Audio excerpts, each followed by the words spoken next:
Dalawa nga yan. Ano mo, BFF dalawa yan. Ito. Sa dito. CJ. CJ, tawag mo ko dinadaanan lang. Ay, coffee.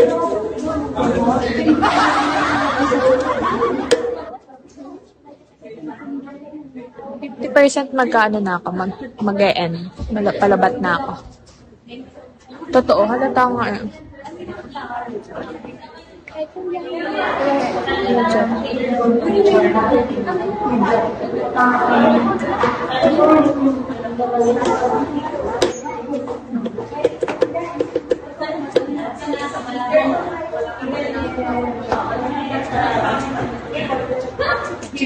Instruction room.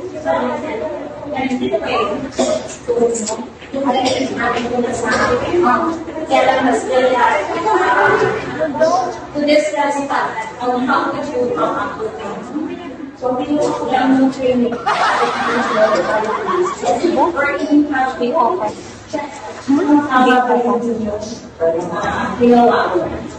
Hindi ipapasa yung assignment.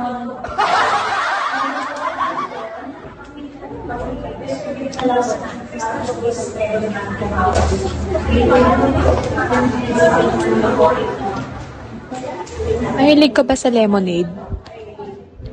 BFF. Ang kitang-kita talaga yung pimple ko.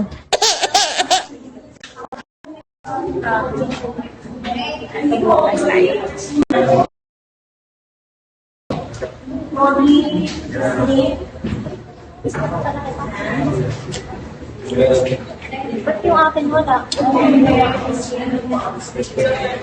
Dagdagan natin yun. Yes.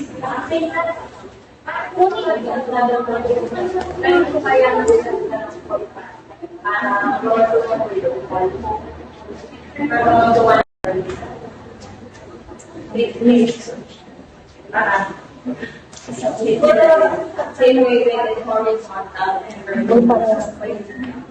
Okay, let us have some discussion on that.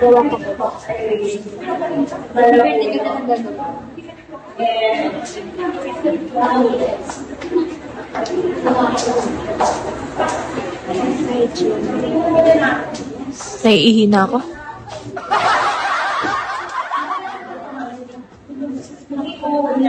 Gusto ko lang hawak ko yung assignment points para sa discussion natin. Maku-order yung ginawa nito. And then this is what you're going to do. You can have some notes just in case that. Just in case there was an error where yun ang ginawa yung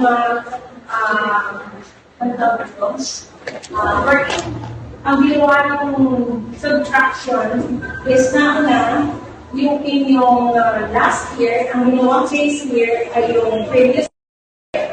But nagbago yung change yung current and the base year. No? So meaning, yung current, from the current, you have to deduct yung base year natin, which is yung point of balance. So, try to check for just in case, hindi na gusto tayo ang matulungan. Okay? So, the first Yung pimple ko kita, ang sakit niya.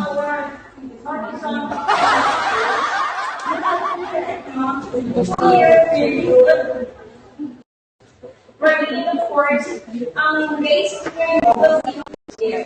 And then, of course, saan yung makawasan yung current year to determine the difference. And then, that present amount difference will be divided from the previous year. Since nasabi natin base year. So, in such case, hindi ko tayo sa scope ng Mr. Board, 23 and 24, ang pinaka-base year na ay 2023. Ang current year na 2023. So, meaning from 2024, that will be the difference. Hindi ko pa naniniwala. And then, Sinungaling.